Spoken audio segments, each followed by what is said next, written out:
Welcome to Comic-Con 2020 at home. We are here to remember Denny O'Neil as our friend, mentor, hero, and so much more. Welcome you, all of you viewers, and welcome to you wonderful panelists. Tell us who you are, what you do. Larry. I'm sorry. I'm Larry Hama.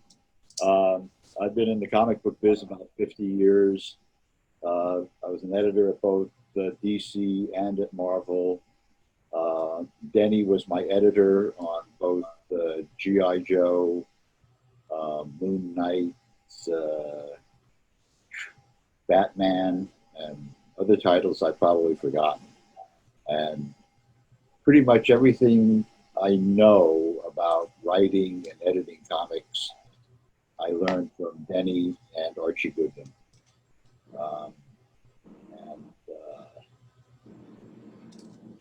It was a heck of a lot. And we'll learn a little bit of that today. Charles.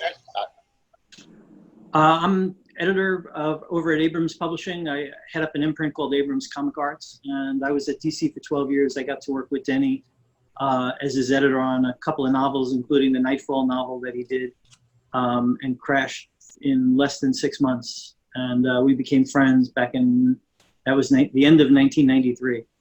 So, over the years, just stayed friends. But he was an amazing creator, which we'll talk about more. But you know, I can't believe we're recording this a week later. It doesn't even feel like that's possible that he's been gone for a week.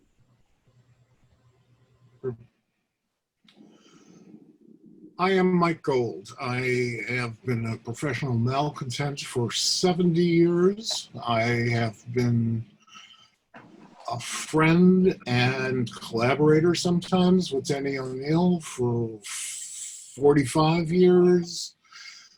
We did a little thing called The Question in the office that we shared on a couch that at that time was, I think, just about the only couch at DC Comics. And, let's see, he's been my mentor for 55 years, and it's still going. I'm Joseph Illidge. I'm the co-managing editor for Heavy Metal Magazine, and I've been editing comic books on and off for 27 years now. My professional relationship with Denny as a mentor and as a friend started in 1998 when I became an associate editor of the Batman editorial group. So we worked together through No Man's Land, through the relaunch of the entire Batman line in the year 2000. And in that capacity, Denny and I worked closely together on the 3 core Batman titles, which were Detective Comics, Batman, and a psychological series called Batman Gotham Knights. Hey, I'm Michael Uslan, the originator and executive producer of the Batman film franchise. I knew Denny for almost 50 years. And when I taught the world's first college-accredited course on comic books at Indiana University, he was the first one to get on a plane, come out, and be my guest lecturer at my course. And that began our friendship. Denny, kind of interesting, he gave me my first job in the comic book writing arena. And everything I learned about graphic storytelling came from Denny, Julie Schwartz, and Alex Toth. Denny liked to point out that I was the writer of DC's The Shadow after him, and I was the writer of The Question before him, the first one right after Steve Ditko, which Denny then claimed made me the George Lazenby of the comic book writing world. And I appreciate that very much.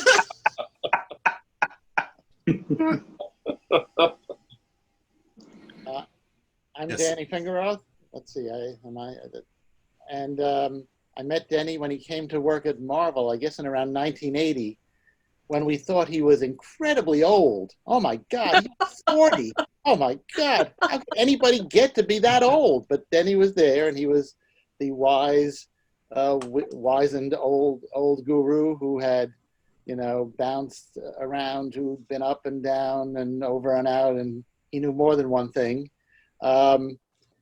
Denny had the thankless task of being my editor on The Dazzler, which I learned a lot from working with him, and just we stayed in touch even after he left Marvel and I left Marvel. We kept in touch, and I'll talk more about that when we get more in depth. But he was just a friend and a colleague and somebody who I valued having in my life for, I guess it's 40 years. Wow. Paul Levitz, I've done a lot of different things in the comic book business, but as it relates to Denny O'Neil, I go back to Denny being the editor who brought me on to Legion of Superheroes the first time. Wow. When I was an assistant editor at DC, or a two-month-old new editor maybe. And Denny wrote a bunch of Batman for me. And then as I got larger jobs in the company, he worked for me for, I don't know, 15 or 20 years on the team. And we played poker for 5 years. So I'm Joe Duffy, and like probably everybody who's watching this panel, my relationship with Denny began when I was a comics fan, and I read his work on Green Lantern, Green Arrow, and on Batman, and I went out of my mind. I could not believe how good it was. And fast forward a couple of years, I got into the comics business, and I met Denny, and whoa, you know, this quiet Zen master of a guy produced those intense, vibrant stories. And then eventually he wound up, he replaced me as the editor on Daredevil. I had just assigned a hot new kid I had hopes for named Frank Miller to the book. And Frank came to me and said, Joe, it's Denny O'Neil. Would you deprive me of my dream collaboration? And I was like, Frank, I can't. It's going to be a wrench. But yeah, take the book to Denny. What can I do? And my reward was, within a year or two, Denny became my editor on Power Man and Iron Fist, where we had a great time, and he taught me a lot, introduced me to some terrific people.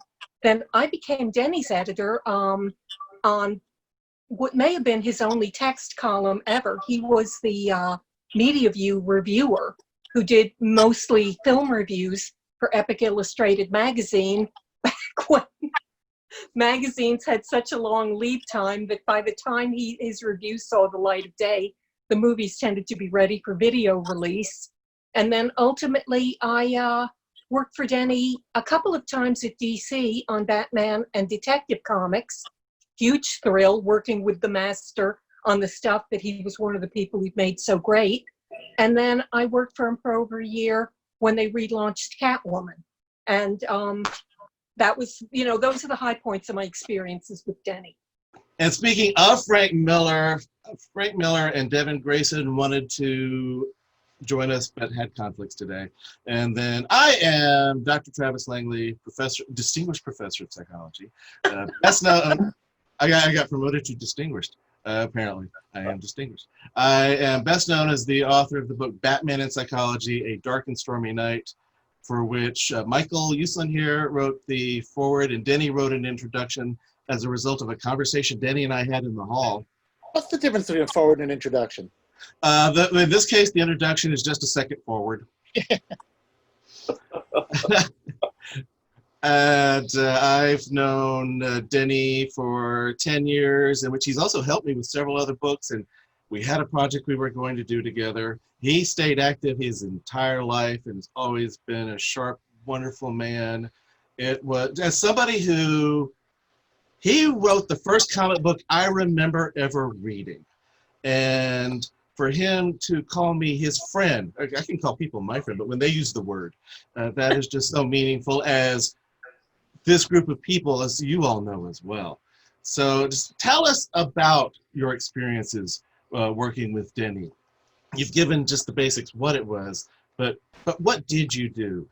Even how did you meet him? Larry, let's start with you. Okay, how I first met Denny O'Neil. I went to a party that was thrown by Chris Claremont and Tony Isabella when they were roommates. They had a penthouse on the top of, I think it was the Dixie Hotel on 42nd Street, Types.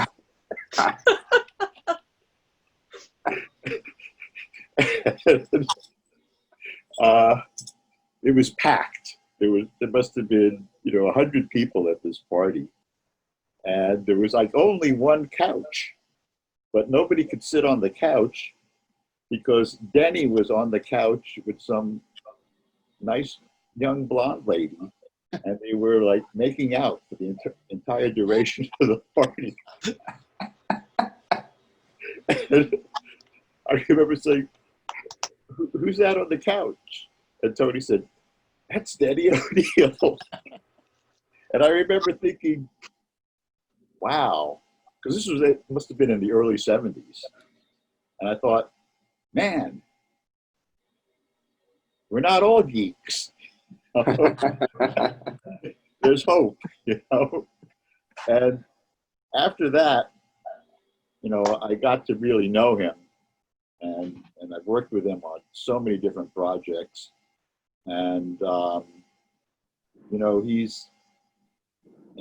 I've been through the depths with him and the heights, and always managed to stick with him. He's said a few things that I thought were really, intrinsic about the comics business.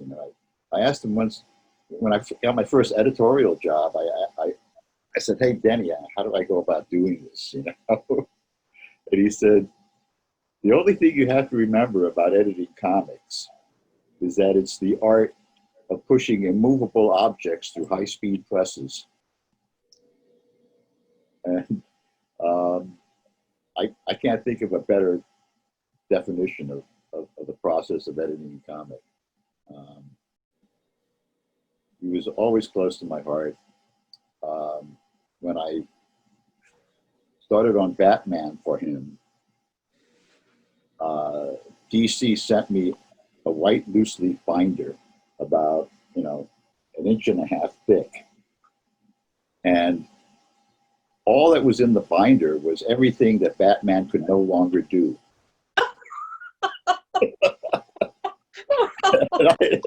How helpful.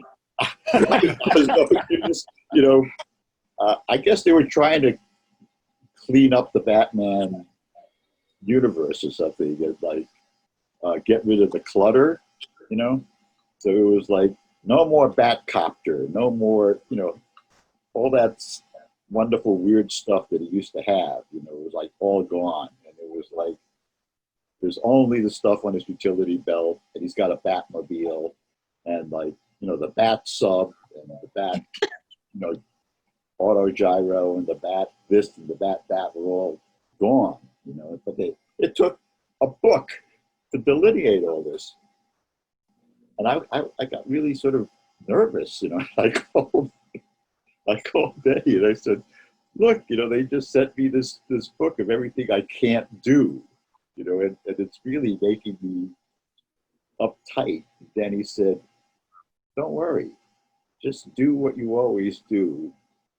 And, if anything violates anything in that book, we'll tweak it." And that was it.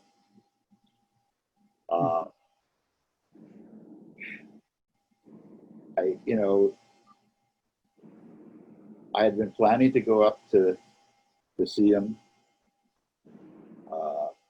in Nyack, and I kept putting it off. And that's a huge regret for me. I didn't get to see him in the last couple of months. I have to live with that. Larry, nobody's gotten to see much of anybody for the last couple of months. Yeah. Just before the, I'm talking Let me about. tell you, Zoom Comic-Con panels are much better than Zoom funerals, and I've been to one of those. Oh, God. Yeah, it's horrible. Not going to do that again. But, Oh my God. I mean, it is what it is. This is the stuff we read in history books. So I met Denny in 1993. I was hired as the first editor of licensed publications back there by Paul Levitz and Chantal Bernice, who were there. And before that, licensed publishing was stuff that was done overseen by Joe Orlando, in addition to all the other licensing that was done. So it was apparel and books and whatever. And then I think Paul and Chantal wanted somebody with some book experience. So I got to work on all the licensed publishing books that DC didn't publish, but licensed to other publishers. And the first thing that we did was a book that tied into the Death and Life of Superman that Phantom Books published. That was sort of a novelization of all the comics that were happening at the time about Superman's death. And that became a bestseller. So the thought was, concurrent with Superman coming back alive was Batman Nightfall. And we should do a similar novel that we would do, that Denny would write, that would adapt all of the comics. And we did a crash course in that. It was basically start to finish a little less than 5 months. In the middle of that process, Denny got in a car accident. But we worked side by side for, I would say, 3 of those months, sitting in his Mary Fran bringing us, lemonade and cookies and getting through it. And I'm sure those of you who've worked with Denny as an editor know, besides being a great writer, he was probably the best editor that I've ever seen, but he was at first not very happy to be edited, especially on a project like that, which had a real impossible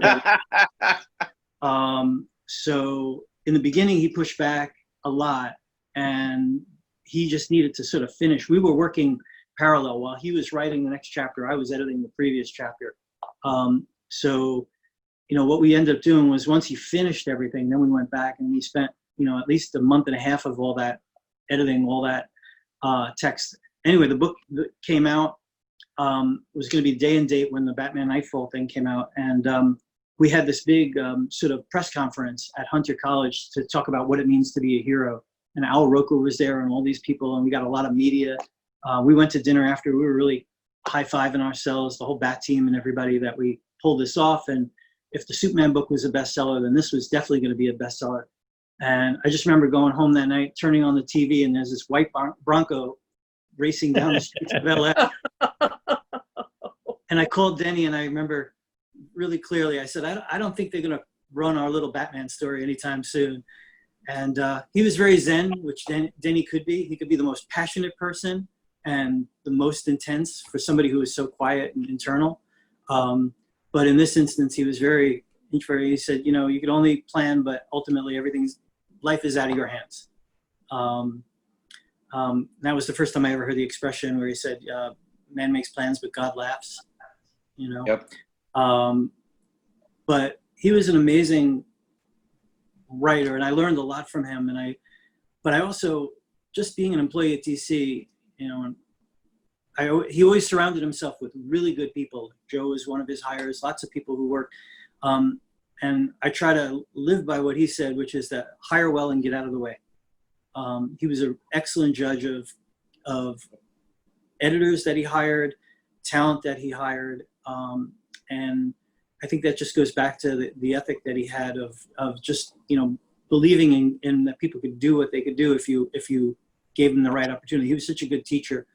And for me, it was weird because I grew up, my favorite comic was Shazam. And when they relaunched Shazam, I had that first issue, and it turned out he wrote that, which I have hanging up in my studio. And it's one of my favorite things that I have. But I remember talking to him about that and talking about the Speedy comic for Green Arrow, Green Lantern. And I said, did you know when you were writing these comics that what you were doing was really significant?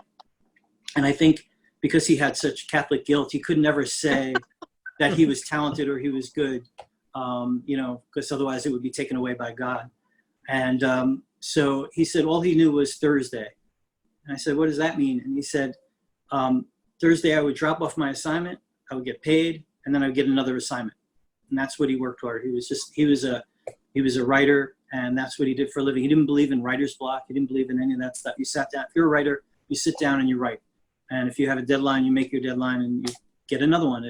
If you do it on time, then you'll get another assignment. And that was the aesthetic, the sort of feeling that he instilled in everything that he did. But it was an honor to work with him, and you know, it's one thing to grow up reading comics and then to get to meet somebody that wrote the comic. That's amazing thrill. But then to become friends with that person, and you know, we talked a couple of months ago, and you know, he was still Denny, you know, and that was just an amazing thing that, you know, we started out with this real intense pressure situation of creating this book from nothing in less than 5 months, and becoming friends. And it's hard to believe that I won't get to have his advice going forward.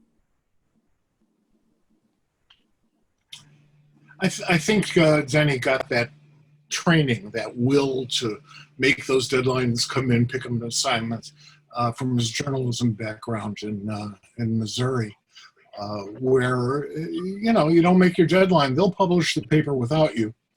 And I've had similar training, not to the extent that Denny had, but because I worked for like weeklies.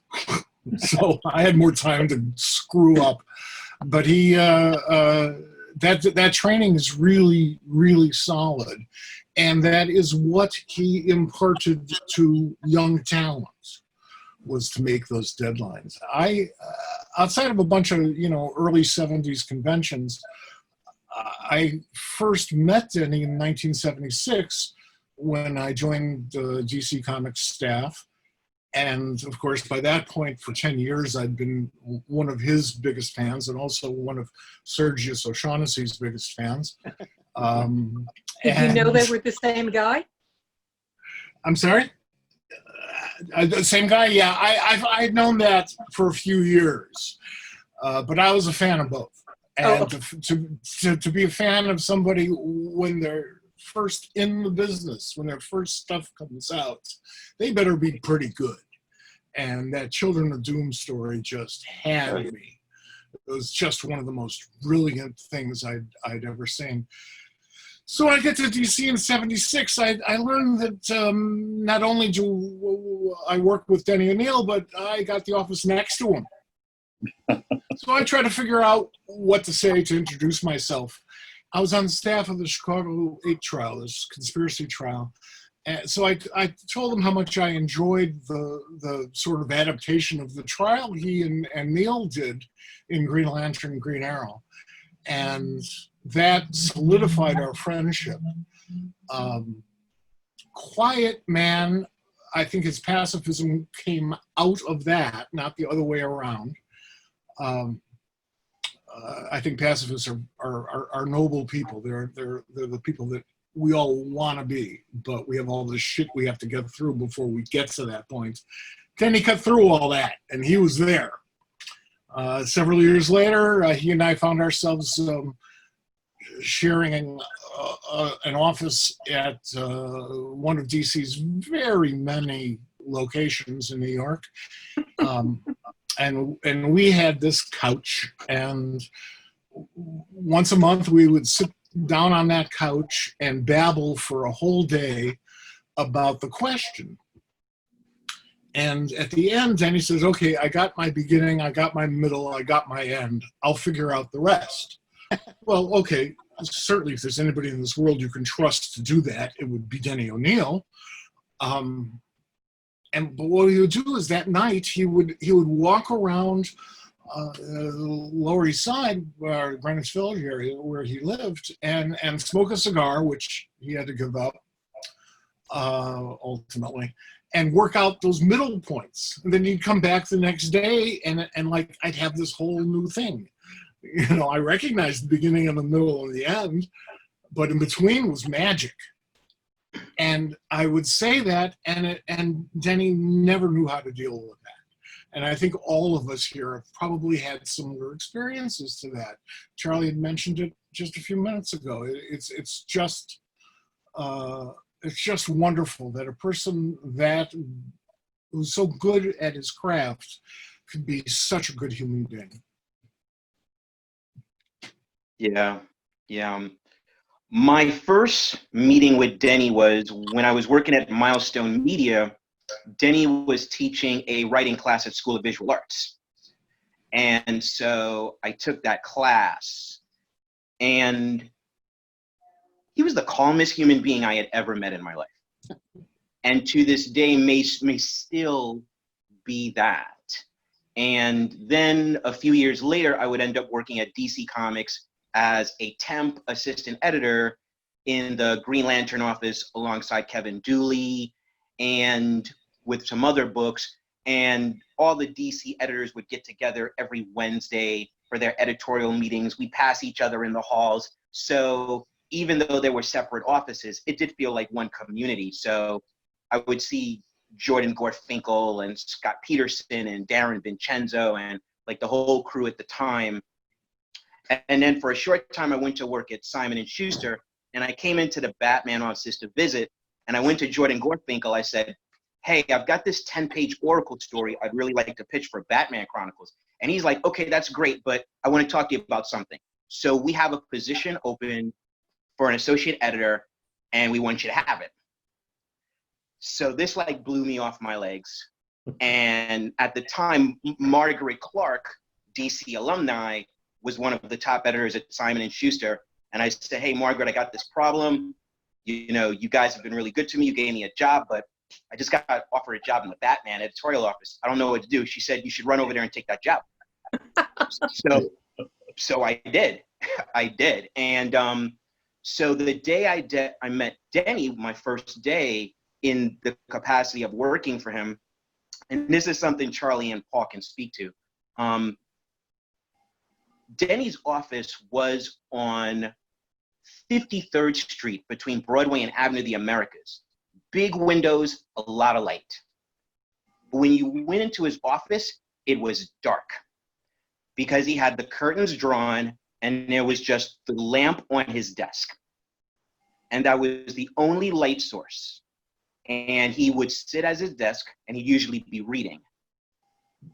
And he was Batman.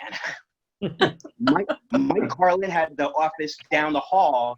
All the light came in and had all these toys, all these colors, all the DC fanfare. But you meet Denny O'Neil, and that's all you need to know, because he's sitting at his desk, he's reading scripts. That's who he was. You know, he was the person always searching for the answers within story. And the thing about working in his office is that, like, there were no dividing lines. There wasn't race, there wasn't gender, there wasn't age. There was only merit, right?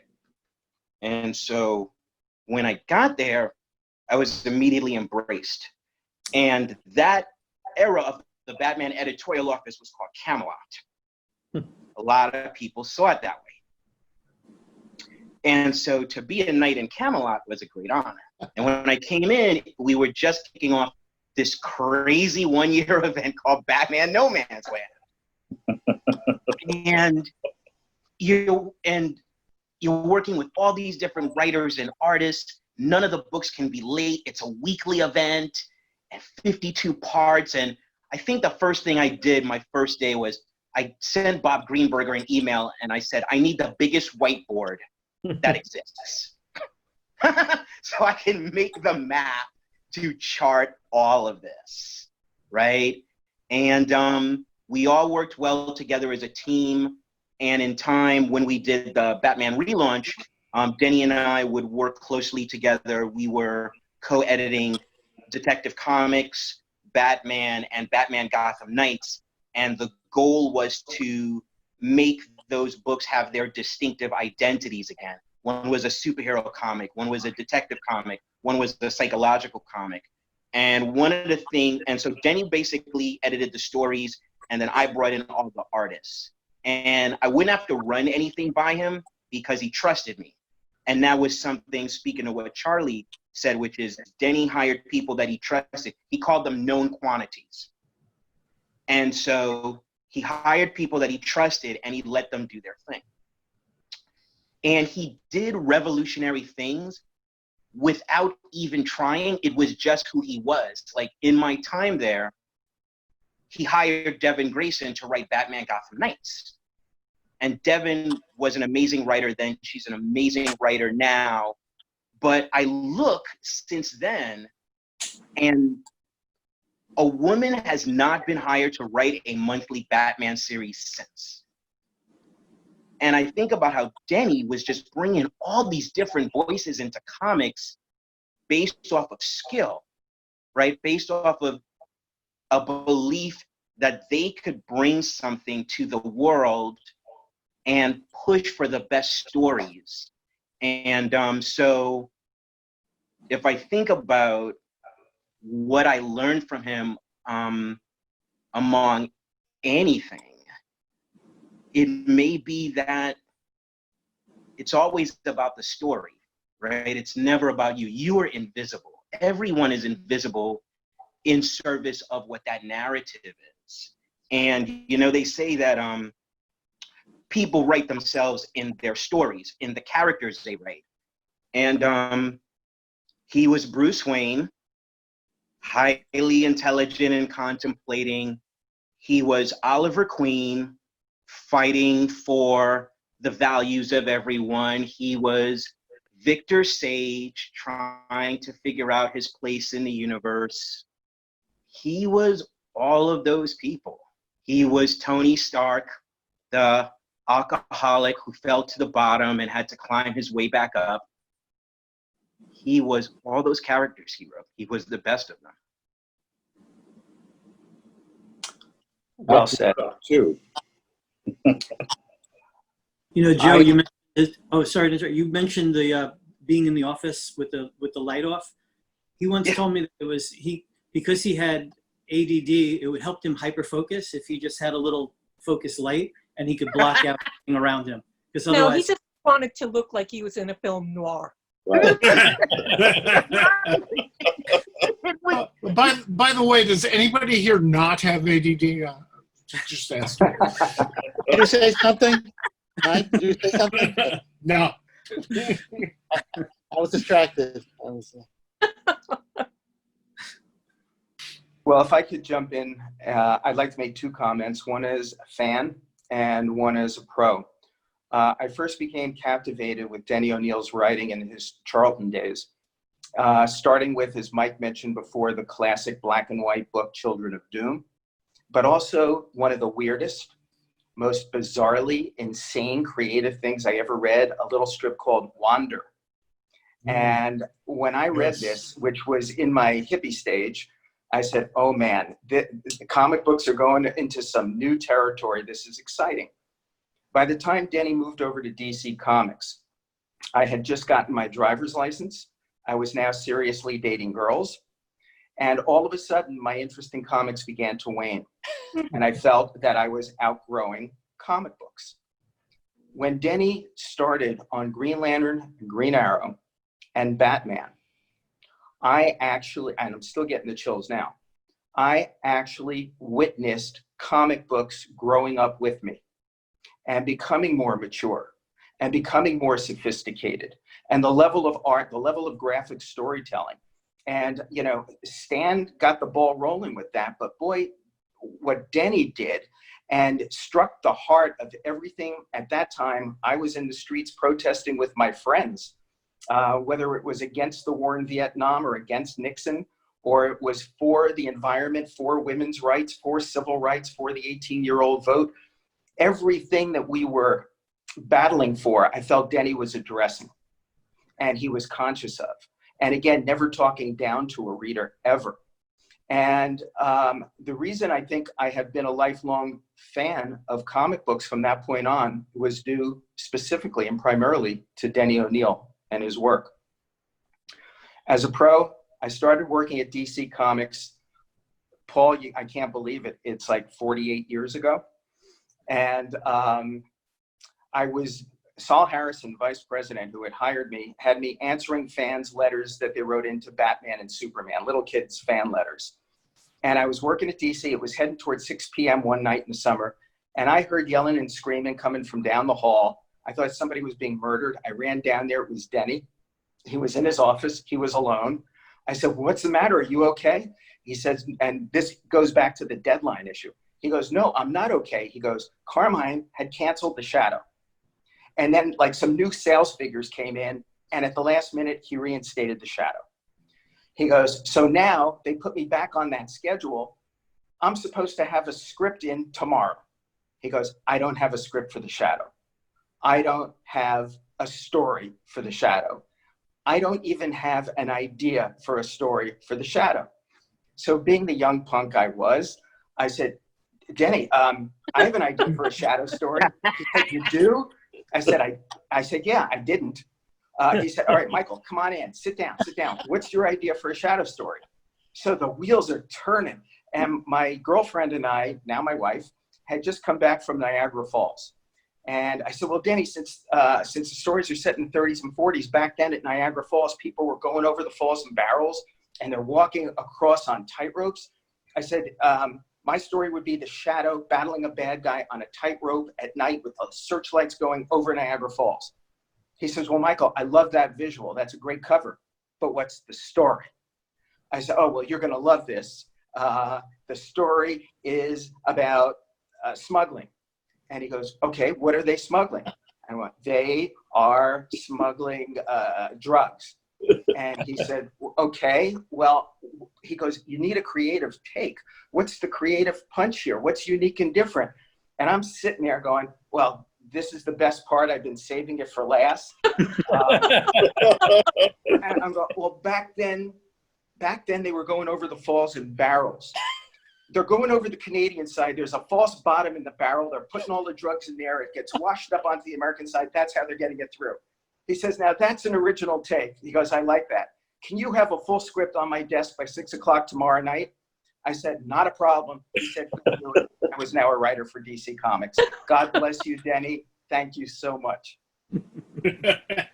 Wow. Great story, Michael. Awesome. That's awesome. So, well, I don't have a story that good, but you know, and I'm working from notes, so I'm not going to pretend to be that spontaneous. Denny was dependable.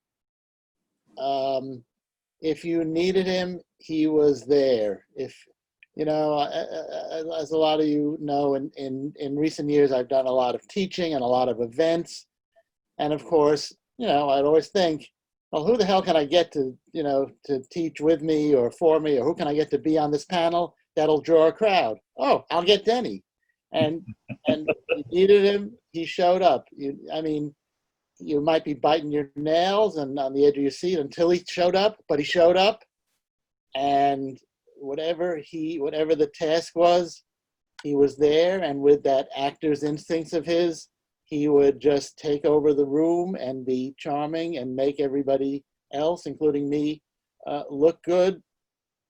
And he would act as if I was the one doing him the favor, you know, as if, you know, as if he needed the publicity or whatever else of showing up for my event. So he was really dependable. I don't think he was that great a driver. I've driven with him a few times, and you know, it's amazing he lasted as long as he did. You know, you know, if he'd come in to meet me in the city, sometimes he would drive in, and you know, I just remember there was some adventure meeting him on River. You know, we were supposed to meet on the Upper West Side, and he was like chugging along, coming off the West Side Highway, and some weird thing was I think we were supposed to have lunch with Jerry Robinson, if you forgive the name dropping, and then he was like looking for parking, and amazing he like survived looking for parking. And I think part of Denny being so dependable, we all took him for granted, right? I mean, this was a guy who was a star several times in the comics world, but he didn't act like it, right? He wasn't without ego. I think he knew his worth, but he treated me like an equal from the day I met him. And anytime I would see Denny like quote something I said, or I remember when he gave me a draft of his novel to comment on, it was like, I still had to pinch myself. It was like, well, here is this incredibly accomplished, well-known, brilliant person who's actually interested, you know, in my opinion. And I don't think I was the only one. I think he made everybody felt like they were his peer. He never condescended. You know, as I'm saying, he wasn't without a healthy ego of his own. He also taught me a great lesson about teaching. You know, I was teaching at NYU, and I invited him to come co-teach with me, not just to sit in, but to. And so I was giving out assignments. And I was giving out multiple assignments, which meant, of course, I was spending hours each week critiquing and commenting on all these assignments. And Denny comes in, and of course he's very much a showman. And his offer to the class was not an assignment, not the, this was adult ed, so there were no grades. So not an assignment, but he said, anything anybody gives me, I'll be glad to read. Well, you know, humans will mostly procrastinate and not do it. So I'm thinking, oh, what a genius. I'm like here killing myself critiquing, 80 papers a semester, and Denny is like, well, I'll read. So he's only going to get the most motivated people submitting scripts. Like, oh my God, what a lesson. And Denny was always teaching. He was one of those guys with, not just when he was teaching, just whatever he said, there was something to be learned from. And he was glad to learn from everybody and everything. And I guess the last point I want to make is his resiliency. I mean, we talk, he was a big fan of Will Eisner and The Spirit. And I guess The Spirit was famous for constantly having the shit beat out of him and then coming back. Well, Denny just bounced back personally and professionally again and again. And we all know it wasn't easy for him, but it was inspirational. But it was, I remember when Irwin Hazen passed away. Irwin was 96. And yet we were all shocked because Irwin had bounced back from being almost dead like 40 times. Well, Denny, the same thing, really. I mean, when I said Denny, it wasn't just that I was in, in my 20s when I met Denny, he was 40. He had a lot of hard mileage on him. So that, and as we've been talking about, he bounced back multiple times over the years. So when it was finally announced that he did die last week, I was like, really? He's not bouncing back? He's Denny. How could he not? So he beat the Reaper a lot of times. And, it was an honor to know him and be his colleague and his friend. I want to throw in something about Denny not being that good a driver. It's after, which, hey, and there's a phone going off anyway. So it's a good time for me to interrupt. It's after Mary Fran died, there was a point, Denny was depressed about that for a bit. There was a point where he had not had marijuana in many years, but he decided to try her medical marijuana. And he did not know how intense, concentrated that is. And so Denny he said he was on the moon.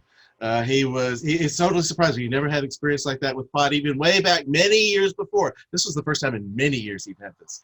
And he said he's going along, he's running on the sidewalk ready to fight people. And I'm just thinking, what was in that medical marijuana? I don't hear people acting like that. And just because of things he did that day, he was not allowed to drive for a long time. So he was there at his house, wanting to get out. He was a terrible driver. He was like the scene in Annie Hall with Christopher Walken and Woody Allen. Oncoming traffic, because he would talk to you and he'd look at you while he was driving. It was insane. I hated driving with him. He would pick me up in Nyack and drive me, and I hated it. I would rather walk from the station. All right. I made sure I was in the very back of the minivan, maybe the windows facing behind, so I couldn't see what we were driving into when he'd take us on a Batman road trip. All right, Joe. Hello. Okay. As I said earlier, I was a huge, huge fan of Denny's long before I ever met him. And then Paul mentioned poker. Well, back in the 70s, there was a Friday night poker game. Now, I am told there is a grown-up poker game from that era that most of us did not get to go to, that was, the tough old guys and the serious card players. And Alan Milgram tells me he was in that game. But most of the people my age, little older, little younger, we just had a goofy, we might as well have been playing Monopoly, except that we all loved it and we all did it. And that was every Friday night so long ago that instead of poker chips, we were using dimes, and it was still high finance for us.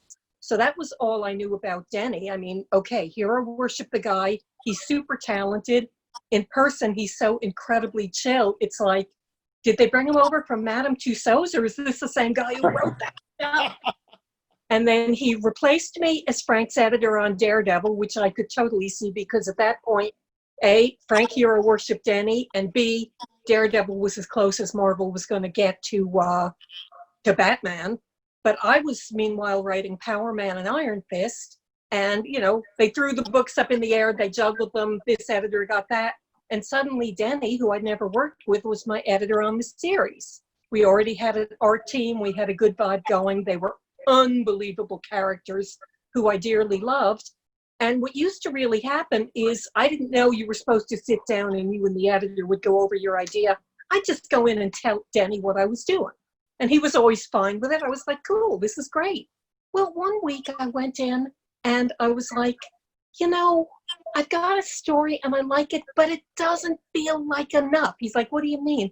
I said, this happens, this happens, this happens. The characters are in character. There's a bad guy. It doesn't feel like enough. And this was Denny's teaching moment. Changed my life. I shared this with people. It changed other writers' lives. He said, let me tell you a story about a movie I once saw. Now, Denny told me this movie was Laurel and Hardy, and it may have been, but I've never been able to find it. And I think what he may have done is pulled from several different sources to make his story good enough. And he said, okay, so they've got a piano and they're trying to move it. And it's just the two of them, and they don't have a cart, and they're trying to move it, and they go upstairs and they go downstairs, and everything's hard. And then they get to a rope bridge in the jungle. And like, to move a piano? He's like, yeah, they have to move a piano over a rope bridge in the jungle. It's like, okay, and he's got me going. I am so hooked. The hell with Power Man and Iron Fist. I want to hear this story. And he goes, so they get onto it, and a wind comes up, and it sways, and the piano lifts, and then it sways the other way, and the piano tips the other way. But they make it. They get halfway across, and then from the side they're trying to get to, a gorilla starts toward them. He said, if your story isn't big enough yet, you've forgotten to put in the gorilla. It was the most amazing teaching moment I have ever had in my career. And I was working with Wheeze Simonson on something or other. I can't even tell you what, because Wheezy and I also, there were very few of us in the Marvel offices in those days. So we all worked together. And I told her that story. And years after, if I got stuck on something, she'd just go, Joe, I think you forgot to put in the gorilla, and we would both lose it. And whatever else I ever worked with Denny, all the wonderful times we had, all of the fun, the best moment ever was when he told me never to forget the gorilla. Awesome. By the way, it is a Laurel and Hardy short called The Music Box. I've seen it, but I don't remember the Jungle Bridge or the gorilla. Yeah, that's I think he combined That's like not there. Tarzan movie with the music. Because I've seen bits of it here, bits of it there, but I think Denny made a collage of several different things to make the story good enough to illustrate his point. Yeah. He put in his gorilla. He put in his gorilla Good and point. As gave everyone it to from me, DC and I'm always giving does. it to the world. So anyway, that's no other story I have about Denny is as good as that early one. So there, I'll leave it for now. So I got to know Denny when I was doing the Comic Reader, one of the early fanzines, getting the information about what was coming out the next month in comics. And he was freelance editing for DC. The first time, I think, that one of the major houses let a writer edit their own material on a freelance basis. He really was a unique individual breaking through at that time. We didn't really get to know each other particularly well at that point. A few years after that, it had gotten to the point where he was coming into the office most days, I had gotten a little more responsibility, and he suddenly inherited Legion of Superheroes as the editor. And he knew nothing about Legion of Superheroes. It came with Jim Shooter as the writer. Jim had been writing Legion on and off for a decade, so it really didn't matter if Denny knew anything about it. And then suddenly Jim quit to go be Archie Goodwin's associate editor at Marvel. And Denny didn't have a regular writer for the Legion. I'm not sure if I ran down the hall. I'm not sure if I killed anyone in between. You put on your flying ring and zoomed down to Denny. There probably was blood in the hall somewhere. I'm not sure whose it was. But I was getting that assignment and no one else was getting in my way. And the thing that was most meaningful to me about that brief period of our working together, because he left staff fairly shortly, one of my real problems as an editor, you may still notice in how, as a writer, which you may still notice in how I speak, I tend to have lengthy sentences. And my characters had very lengthy sentences. I hadn't learned the economy that you really need to write comics. And Denny took a pencil to it, but not only took a pencil to it, he tossed at me one of the textbooks on journalism, The Art of Editing the News, taught me copy editing from it. See, this is how you get the bits and pieces that really are what you need in the sentence, and you don't need these other bits and pieces that you're putting in that just connect things and that you think you need, but you really don't need. Yes, they were more grammatically correct maybe, but we're not here doing a grammar book. We're here doing a comic book. We're here doing fiction. Make your characters speak like people. And he cured me of a bunch of bad habits, I think in about 2 issues flat, besides letting me play with my favorite toys in life. We went on to be pretty good friends. We started playing poker together fairly shortly after that. I don't know whether it was the big boy game or not, Joe. I think we were still doing dimes in the process. Milgram was definitely at the table most of the time. Denny was quietly sitting there, probably getting more of the cash heading to his side of the table than on average most of us were. And I suspect we learned a few things along the way. He was one of the older and wiser fellows sitting at the table. Not quite as old as Jack Abel, who was the official old man at the table. But Jack was mostly teaching about the Yankees, and Denny was more likely to teach us about poker in the process, and certainly more likely to teach us about comics. If I can jump ahead to the other thing that you wanted, Travis, and you can cut it together later, however you want. I'd like to speak philosophically for a second. You know, when you write, you reflect the popular culture that is around you, the zeitgeist in the world. And if you're really lucky, you have some effect on the zeitgeist. Most of us don't have much. Most of us, when we write, it's a ripple in a pond, and maybe we run into somebody who listened to what we said and it had some effect on their life.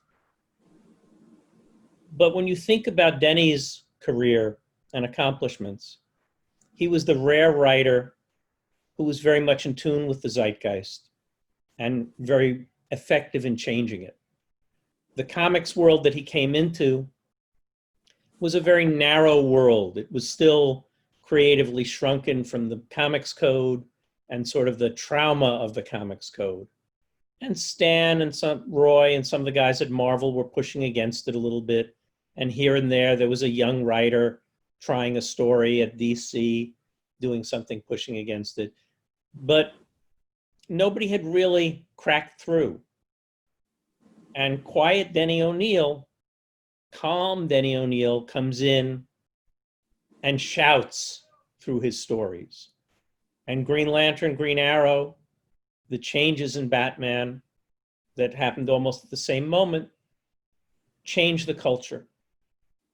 He goes on again a few years later when he's at Marvel with the Demon in the Bottle story to bear a little bit of his soul and change how we see superheroes. Stan had made them vulnerable, occasionally made them screw ups, but Denny wasn't giving them a superhero problem like Spider-Man's having to sew his costume or the Thing not being able to change out of being a pile of orange rocks. He was giving them a real world people problem. And it was real because it was out of his own life. When you measure what Denny did with Batman and with Iron Man, he had more of an effect on the popular culture than probably any other comic book writer other than arguably Stan himself. And in some ways, maybe more than Stan himself, because he changed the tone of the material in a way that Stan didn't. Stan created characters that went on to movies and TV, but then he changed the tone of the movies and TV. The Tim Burton movies with Batman, the Christopher Nolan movies with Batman, the Iron Man movies, all have deep, deep roots in Denny's stories, not because they used a moment out of a particular story, some of them did, but the way they viewed people, the way they viewed characters, were the way Denny viewed people and characters. That's a change in the whole culture. That's a change in the zeitgeist. He wasn't a ripple in the pond. He was a damn tsunami in the pond. And nobody did it the same way ever again. He didn't boast about that. He didn't talk about that. And he probably never tallied it up like that. Some of us take notes of, how many copies we sold and how many people read something and how many translations we've had in different media. He just wanted to write his next story. But tally it up for him, and you can line up the next 5 or 10 of us, and we don't have any measure of the same effect that he had. And I think he had an effect that changed the popular culture for good, because it made it more human, it made it more real, and it allowed us to bear things in the characters' souls that we weren't allowed to bear before. Paul, can I jump in with, I hate to do this. It's a small niggle about Demon in the Bottle. Just Sure. in basic justice, Denny didn't originate the Tony Stark alcoholism plotline. That was done by David Michelini, co-plotting with Bob Layton. And they did the story, and Denny was very supportive and very on top of it. But afterwards, he felt that Tony had overcome his demons too easily.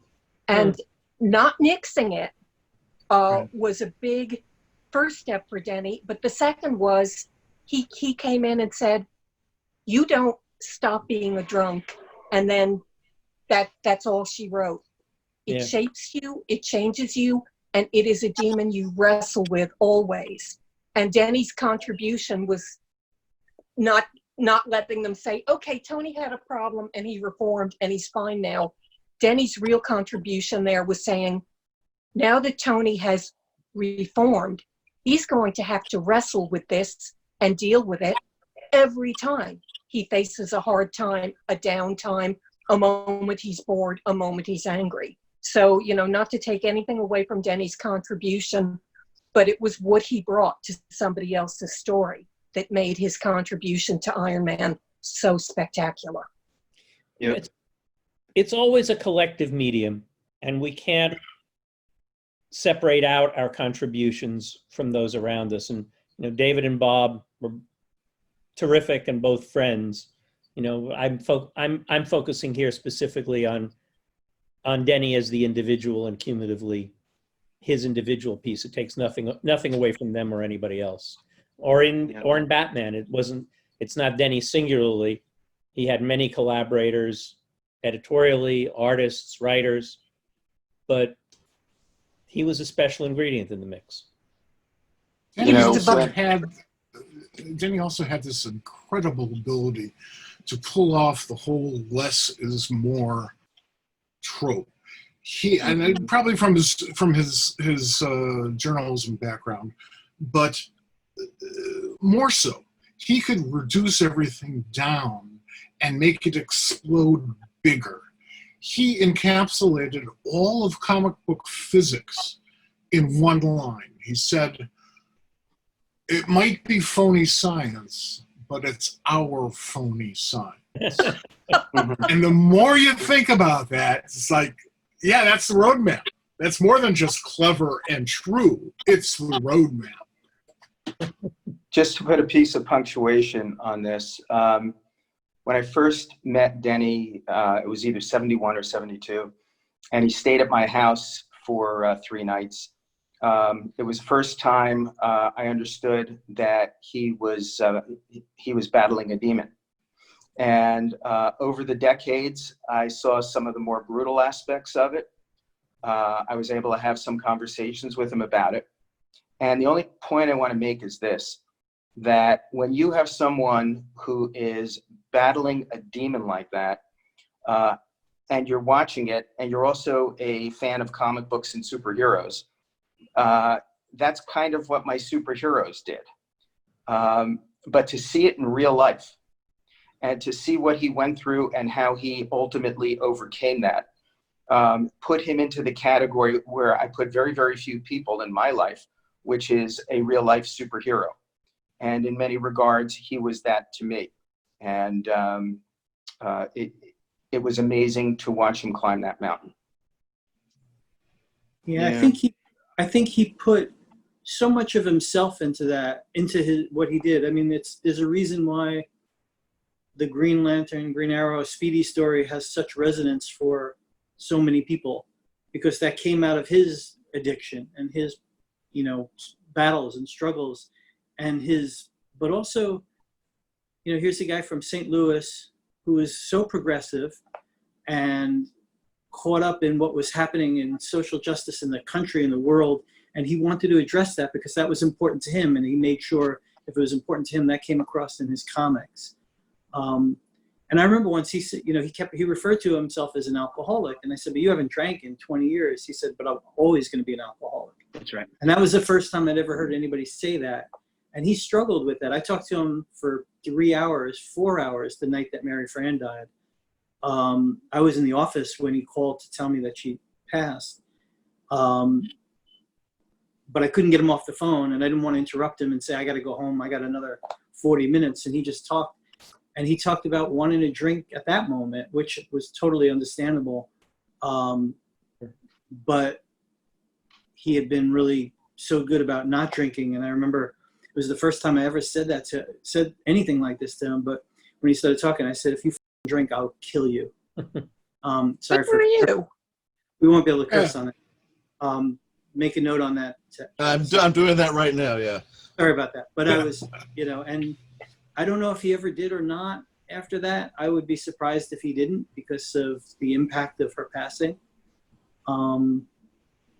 But I think that he wrestled with it his entire life. He slipped now and then. Throughout his sobriety, there'd be occasional little slips, but then he'd be right back as though it hadn't happened. And you were just like, okay, everybody has a bad day. You don't let the bad day define you. And as you say, that's where he began looking more and more and more like one of his own heroes. Yeah. Wow. Paul, it was very interesting what you said about his, Denny sort of taking what Stan did and taking it to the next level. They were very fond of each other, always friendly, always wrote and spoke well. I think they genuinely liked or even loved each other. But Stan fired Denny in his first stint at Marvel in the 60s, and Stan has no memory of it, which that's another, Yeah, right. Well, You want to ask me the list of things I don't have a memory of? and even Denny isn't quite clear on why he got fired. It was kind of because, but it might have been even sensing that this guy is going to take what I'm doing. Maybe they were so similar, in a way. I know there was once that Denny tells, say Stan still being traumatized from the Wortham era. Or I think Denny came in one day with a legalized pot button on, and Stan just literally ripped it off his shirt and just said, it wasn't even a matter of Stan's opinion. It was just we have to keep a low profile here in this business. That's going to get us in trouble. you know, and yet those, you know, and Denny, you know, Stan, who again claimed that he would never let anybody script a Steve Ditko story, gave Denny a few Steve Ditko, you know.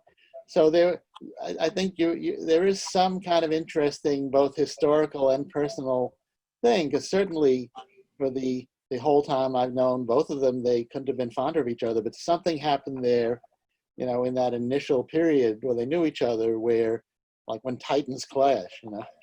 You know, speaking as somebody who watched the firing of more people than I can count, just because the nature of the seat I was in, a lot of the time it's the moment in the people's life and the fit.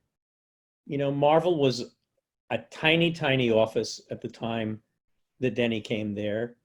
Denny was a kid. He was a couple of years out of the Navy. He'd had a minute or two in journalism. I mean, I didn't know him at the time, so I can't project to that to know for sure.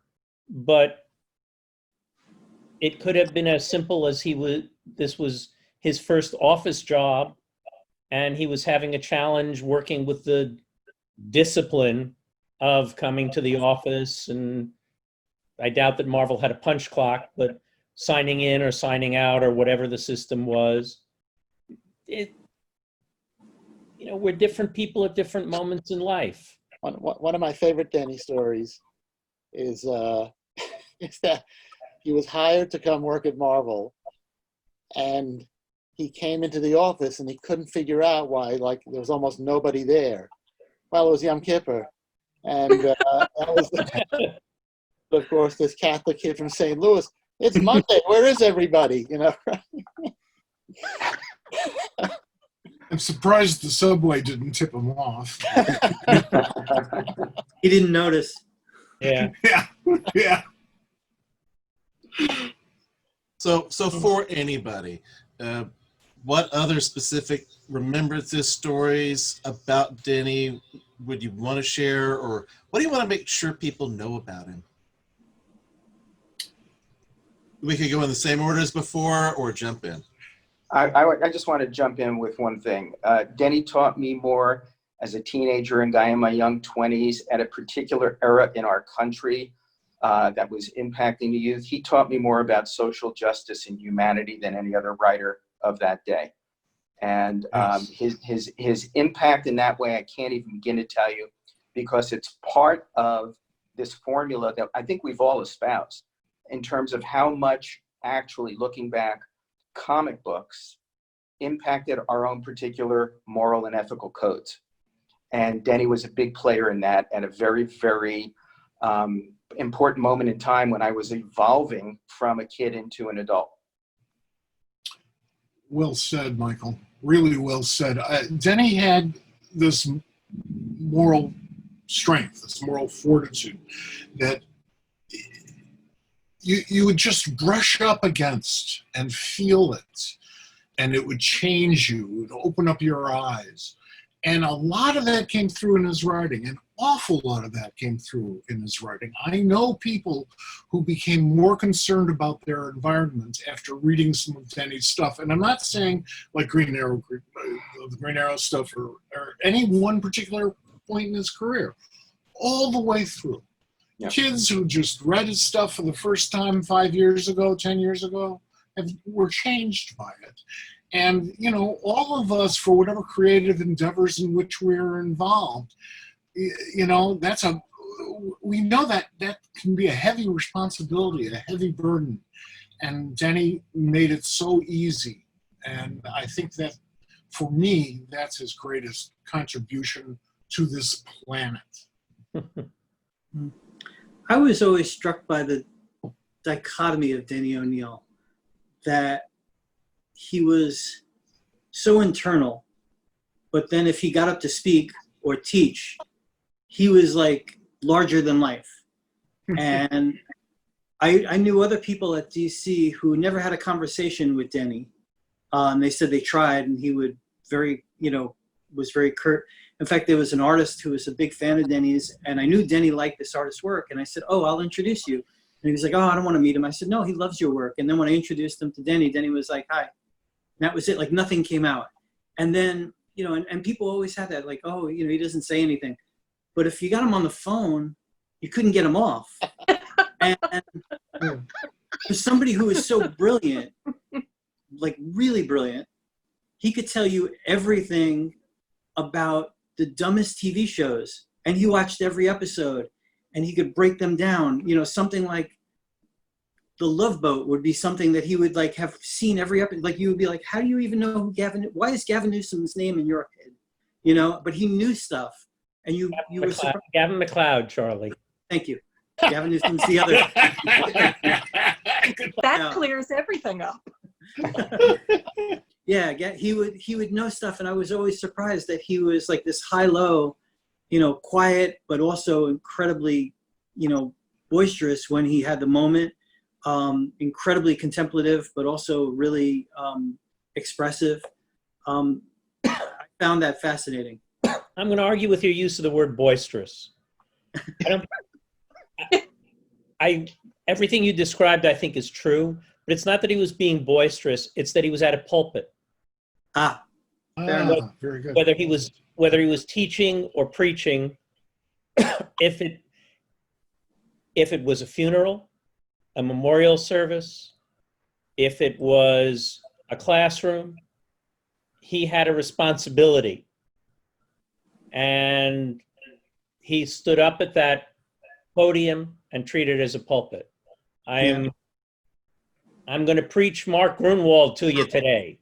I'm going to tell you, you know, why it mattered to be Mark Grunwald and why you all should be thinking about him today. Right. I'm going to talk to you about writing and your responsibility as a writer and what it means to be a writer and how you should think about yourself. And maybe part of that goes back to the Catholicism, and sort of he was either the priest or he was the parishioner, and if you were the parishioner, all you were supposed to do was sit there quietly and cross yourself and mutter yes at the right moments. Mm-hmm. I'm not a Catholic, so I'm offering that by observation. But that was the dichotomy. But if you gave him the pulpit and it was his responsibility, right, he was going to preach. Yeah. Paul, you just triggered something, Paul. I wasn't there. Were you at the memorial for Nelson or Mike Gold? Were you at the that memorial when he spoke? I must have been. Yeah. I remember him at Grunwald's enormously vividly. I don't remember him from Nelson's, but I must have been in the room. Do you know the story? Yeah. You talk about a pulpit. He really spoke from the heart and let everyone have it between the eyes, deservedly so. Yeah. That was a remarkable event. Yeah. Backing up what you were saying, Paul. So, Paul, you might know this. Charlie, you were on a different floor, but so the DC editors always feared Wednesdays because Wednesday at 3:00 was the weekly meeting. Right. And Mike Carlin, who was the executive editor at the time, ran the meeting. And so it was always like, okay, get out with your face still on. As long as you're making all your deadlines, you're cool. And then when you leave, you know what you have to do. That was the basic tenor. But one time, Denny he guest hosted the meeting. And he talked about story.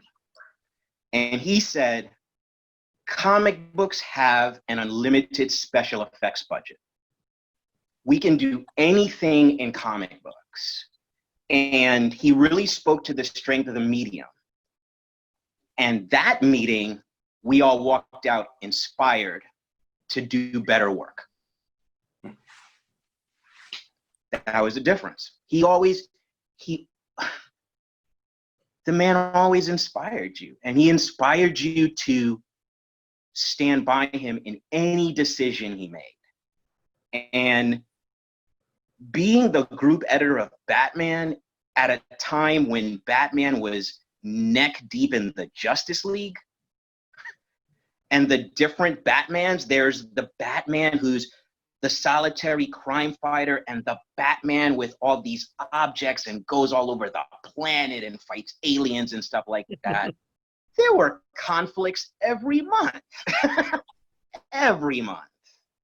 But he was always the quietest person in the room, and we always walked out of there with a solution. Yeah. You know, He was the quietest person with the loudest voice. Sorry. Yep. I'd like to mention something that Denny did that I don't think anybody's ever really talked about. It is a cultural phenomenon that we've all lived with for going on 40 years, and nobody ever talks about the fact that it came from Denny, and Denny was the one who thought of it, and everybody's copied it since. And that is the wise old teacher figure who mentors the hero when he reaches his crossroads. It's like now everybody's like, yeah, I know what that is. That's Yoda. And it's like, yeah, it's Yoda. And it might be that George Lucas went to the same source as Denny did for that character. But Denny's the one who taught it to all of us long before we saw The Empire Strikes Back.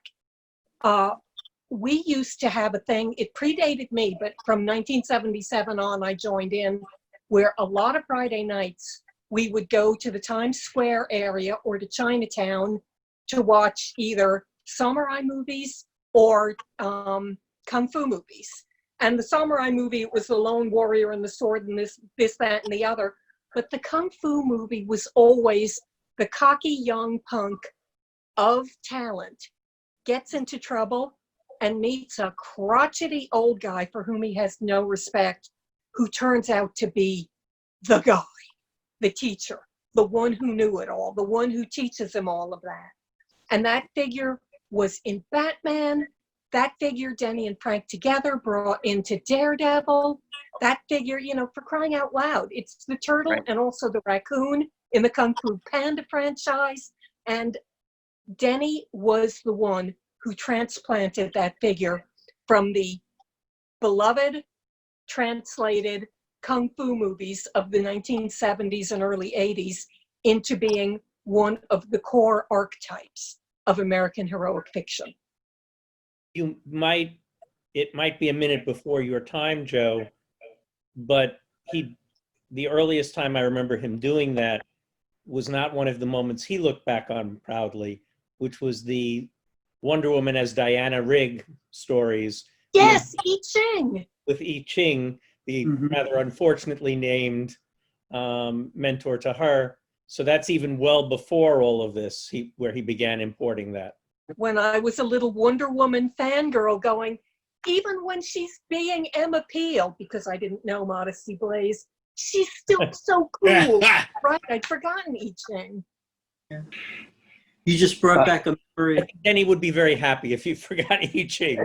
That's true. The only character whose name well, it was the only character whose name was not as bad as his appearance. It was just really. But Denny would own it up. He would admit to it. He actually let me interview him for my Wonder Woman book on that specific issue. Was his, one of the high points of his career. What he did with Wonder Woman, and he specifically talked about I Ching and how he should not have named that character that. We Joe, all have those days. You brought up a good memory. You brought up a good memory, Joe, of we went to see the Samurai trilogy, the Toshiro Mifune, directed by Kurosawa. Was playing at Film Forum. I had never seen it. He couldn't believe I had never seen it. And we show up, and it was playing all three films in a row, and then it would repeat. And when we got there, and he'd done this on purpose, we got there, and it was part 3 was playing first. And you don't go see Return of the Jedi before you see Star Wars and Empire Strikes Back. But he insisted that we see it that way. And I was confused. He didn't explain it. He said, well, watch it. We'll watch a second, then we'll talk after at dinner. What he wanted me to understand is this is what he became.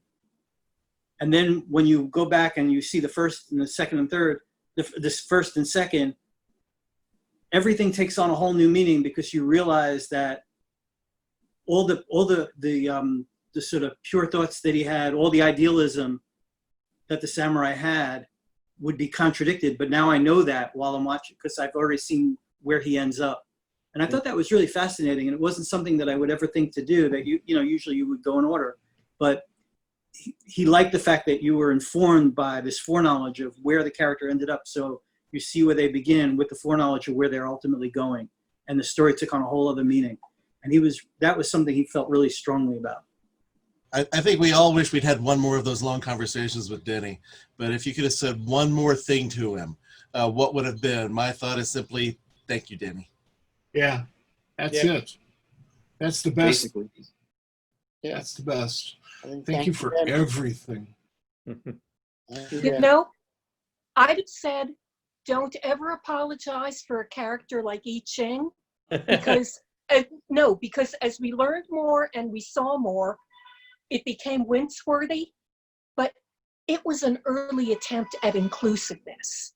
Denny was trying to bring in something, you know, instead of giving her a white guy as a teacher, I'm going to give her an Asian guy, and he's going to have real Asian words as his name. And it's like, we've come a lot farther since then, and now it's like, oh, what did I do? But you know what? At the time, what other superhero was beholden to an Asian teacher for their skill? And Denny, never look back on what you did with a pure heart and a great intent, because we learned more and did better later. You were always laying the groundwork. Well said, Joe. That's really good. Well, I thank you all. I thank Danny Fingeroth for helping me so much bring this together, and I thank the viewers who've and I thank the viewers who've put up with us in our ramblings for all this time. And thank you, Comic-Con. Tragic reason, guys, but it was really fun seeing you all nonetheless. Take care, all. Everybody. All right, Bye, everybody. everyone have a good one. Thanks again. Thanks so Take much. it easy, folks.